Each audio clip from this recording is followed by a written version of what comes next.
up? Today we're going to be making my childhood favourite dessert, the apple tart. This dessert is inspired by Cedric Grolet, talented pastry chef from Paris. Perfect in sweetness and in flavour. You guys are going to love it.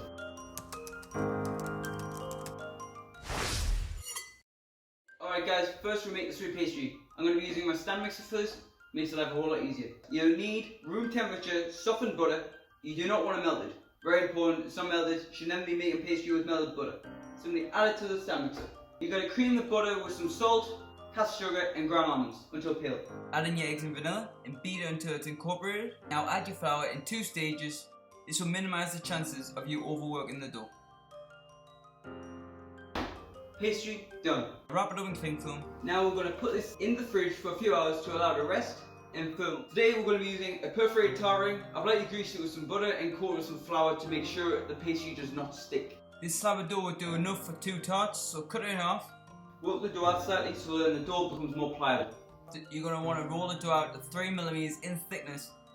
The method is slightly different as I'm using a perforated tart ring. You're going to use the tart case as a cookie cutter to keep the pastry inside. Now neatly cut out strips that will go around the rim of the tart case, 39cm long by 1 inch wide. If the dough gets too soft, don't hesitate, put it in the fridge or freeze it for a few minutes to firm. Then trim off the excess. And place it in the fridge again overnight so then it dries out and creates a nice flaky pastry. Cool, right? Preheat your oven to 180 degrees and you're going to pre-bake this, in other words blind bake it, for 20 minutes using either baking beans, pie weights, rice, coins. This prevents it from puffing up. Now we'll make an egg wash. Combine 12 grams of cream with 1 egg yolk, give it a mix and chill it in the fridge until we need it. Now remove your pie weights and brush with a thin layer of cocoa butter. This prevents it from going soggy. Leave the tart to cool a little, then egg wash it and bake again at 160 degrees for another 10 minutes. Then leave to cool. Alright guys, next on the agenda, lemon frangipane. Beat together your room temperature softened butter and your sugar until pale. That's what you want. Then add in your eggs one by one so it incorporates nice and evenly. You don't really want to overmix this batter. The less you mix, the lighter it is. Then add in your almonds, fold them in until they're nicely incorporated. Now add some lemon zest. Citrus goes brilliantly with apples. Roughly about a teaspoon. Now add a splash of this beautiful liqueur, limoncello. That guys is totally optional but much better with. And then pipe it in the tart shell, spread it out using an offset spatula so it evenly distributes the filling. Now bake it at 160 degrees for 70 minutes, then place it in the fridge until completely chilled and firm. In the meantime, we're going to prepare our apple compote.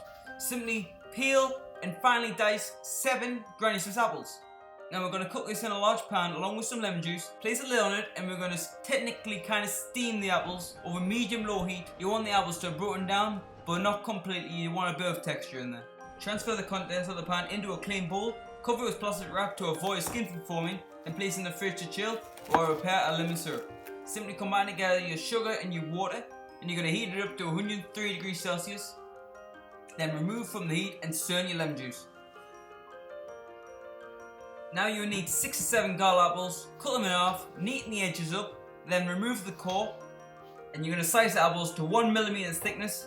You can use either a mandolin or a razor sharp knife, totally up to you, whatever you're most comfortable with. Brush the apples with that chilled lemon syrup we created before. This will add flavour to the apples, plus it will stop it oxidizing and going brown. We're ready to put the whole thing together. Start by evenly spreading the apple compote over the whole tart, creating a beautifully domed centre.